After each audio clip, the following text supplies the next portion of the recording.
Let us study about nutrition in amoeba. तो nutrition का मतलब होता है, न्यूट्रिशन इन प्लांट्स हम ऑलरेडी पढ़ चुके हैं। तो न्यूट्रिशन यानी कि जो अमीबा है, यानी कि वो अपना फूड कैसे ऑब्टेन करेगा, न्यूट्रिशन। तो ये है topic all about nutrition in amoeba. ठीक है, जैसे कि मैंने 5 स्टेप्स आपको पढ़ाया था, ingestion, digestion, absorption, assimilation, egestion.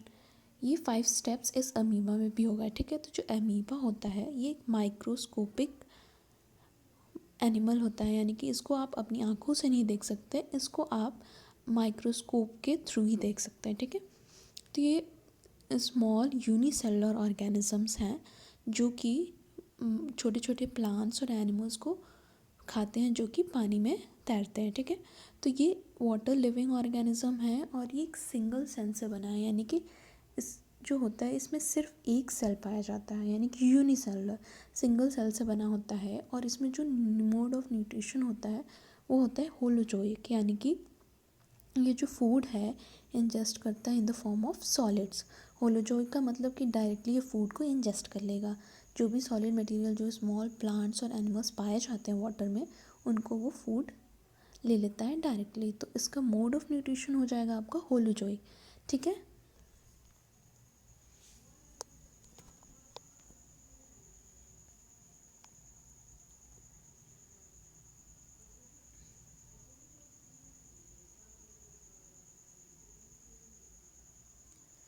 तो जो न्यूट्रिशन इन अमीबा होता है इसमें भी 5 स्टेप्स होते हैं, जैसे कि हमने पढ़ा था लास्ट क्लास में, ingestion, digestion, absorption, assimilation, egestion.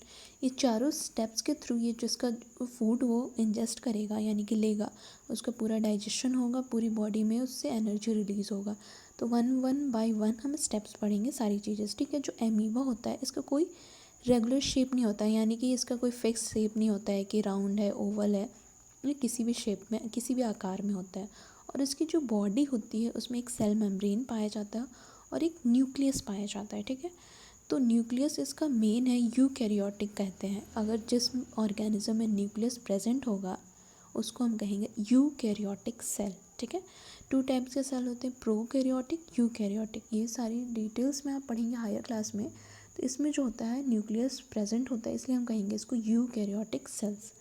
ठीक है, तो ये था। और जो अमीबा होता है ये अपना शेप हमेशा चेंज करता रहता है, यानी कि शेप और पोजीशन चेंज करते रहते हैं, बदलता रहता है, किसी भी आकार में हो जाता है। तो इसका जो शेप है इर्रेगुलर शेप है। ठीक है, और इसमें एक फिंगर लाइक प्रोजेक्शन पाया जाता है जिसको हम कहते हैं फॉल्स फीट और सीडोपोडिया। ठीक है, पोडिया मीन्स लेग और सीडो का मतलब फॉल्स, तो यानी कि जो इसकी फिंगर लाइक स्ट्रक्चर्स होते हैं उसको हम सीडोपोडिया कहते हैं, जिसकी वजह से जो फूड इंजेस्ट करेगा, यानी कि जो भी फूड बाहर स्मॉल प्लांट्स और एनिमल्स पाए जाते हैं उससे अपने फिंगर लाइक प्रोजेक्शन यानी कि सीडोपोडिया की हेल्प से उस फूड को पकड़ लेगा, जकड़ लेगा, सराउंड कर लेता है। ठीक है, तो इसमें आपको याद रखना है कि इसमें फॉल्स फीट या सीडोपोडिया पाया जाता है, जो कि अमीबा का एक बहुत ही इम्पॉर्टेंट फीचर है।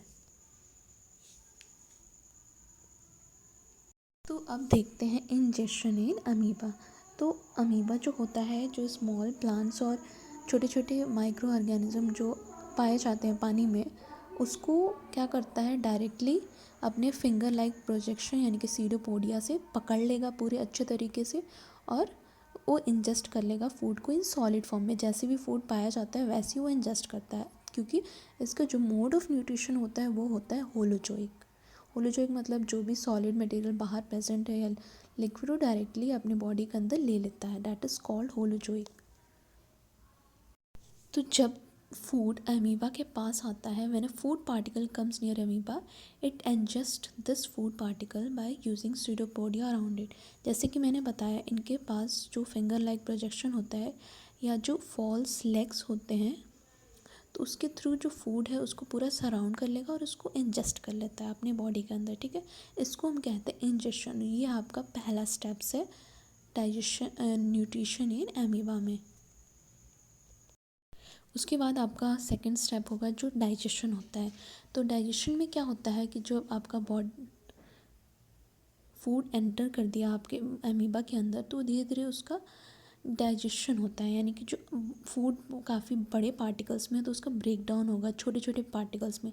तो जो अमीबा है उसमें से डाइजेस्टिव जूसेस वगैरह निकलती रहती हैं, जिसकी वजह से जो फूड है वो एक फूड वैक्यूल में ट्रैप हो जाता है। ठीक है, फूड वैक्यूल यानी कि उसका कवरिंग है। तो जो अमीबा है डाइजेस्टिव एंजाइम सीक्रेट करेगा, यानी कि सीक्रेट करता रहता है, तो जिसकी वजह से जो फूड है सॉलिड पार्टिकल में वो छोटे छोटे टुकड़ों में ब्रेक डाउन हो जाता है। तो ये प्रोसेस डाइजेशन कहलाता है। ठीक है, उसके बाद आपका थर्ड स्टेप आता है, डैट इज़ एब्जॉर्प्शन। इसमें क्या होता है, जो फूड प्रेजेंट है, फूड वैक्यूल आपको दिख रहा होगा बड़ा सा, तो उसमें क्या होता है, फूड वैक्यूल में जो फूड है छोटे छोटे पार्टिकल्स में चेंज हो गए हैं, तो उसके बाद उसका पूरी बॉडी में एब्जॉर्प्शन होने लगता है। ठीक है, जो उसकी बॉडी है उसको हम साइटोप्लाज्म कहेंगे अमीबा का। जैसे कि हमारी बॉडी है वैसी अमीबा में साइटोप्लाज्म कहते हैं। तो उसमें जो भी फूड छोटे छोटे पार्टिकल्स में टूटे हैं वो पूरी चारों तरफ फैल जाता है by the process of diffusion. Diffusion का मतलब होता है कि हर जगह पूरे साइटोप्लाज्म में उसका एब्जॉर्प्शन हो जाना, फैल जाना। तो ये स्टेप होता है आपका एब्जॉर्प्शन।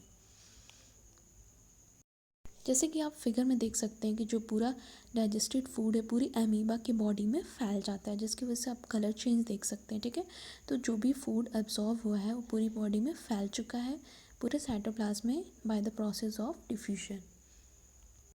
उसके बाद आपका फोर्थ स्टेप होगा एसिमिलेशन। एसिमिलेशन में क्या होता है कि जो भी अमीबा ने फूड एब्जॉर्व किया है उसको यूज़ करता है एनर्जी के लिए, अपने ग्रोथ के लिए, ताकि उसकी जो लाइफ प्रोसेसेस है वो चलती रहे। ठीक है, तो जो भी आपका फूड पूरी बॉडी में फैला हुआ है उससे उसको एनर्जी मिलेगा, वो हेल्प करेगा उसकी ग्रोथ में, डेवलपमेंट में। तो इस प्रोसेस को हम कहेंगे एसिमिलेशन। उसके बाद आपका जो लास्ट स्टेप है वो है इजेशन, यानी कि कुछ फूड पार्टिकल्स जो कि एब्जॉर्ब नहीं होते हैं या अनवांटेड होते हैं वो अमीबा में रह जाते हैं। तो इस इजेशन में क्या होता है कि कहीं से भी अमीबा थोड़ा सा ब्रेक डाउन हो जाएगा, यानी कि रप्चर होगा। जो उसका फिंगर लाइक प्रोजेक्शन देख रहे हैं या पूरी साइटोप्लाज्म में कहीं से अमीबा थोड़ा सा ब्रेक हो जाता है, यानी टूट जाता है। वहाँ से जो बेकार चीज़ें हैं, जो बेकार फूड मटेरियल है, वो धीरे धीरे पानी में बाहर आ जाते हैं। तो this was the process of egestion, यानी कि जो भी अनडाइजेस्टेड फूड है वो अमीबा से बाहर आ जाता है। जैसे कि आप देख सकते हो थोड़ा सा ब्रेक डाउन आपको दिख रहा होगा साइड में, तो यहाँ से जो अनडाइजेस्टेड मटेरियल है अमीबा से बाहर आ जाएगा। अमीबा में जो डाइजेशन होता है इनसाइड सेल होता है, जैसे कि मैंने बताया यूनिसेलुलर है, सिर्फ एक सिंगल सेल से बना होता है। तो जो भी प्रक्रिया हो रही है पूरा डाइजेशन, एसिमिलेशन, इजेशन सारी उसके अंदर ही सेल के अंदर होता है, तो इसलिए हम इसको कहते हैं इंट्रा सेलुलर डाइजेशन। तो ये था आपका कंप्लीट न्यूट्रिशन इन अमीबा। अगर कोई दिक्कत है तो आप मुझे क्लियर कर सकते हैं। ठीक है, तो ये था आपका कंप्लीट न्यूट्रिशन इन अमीबा।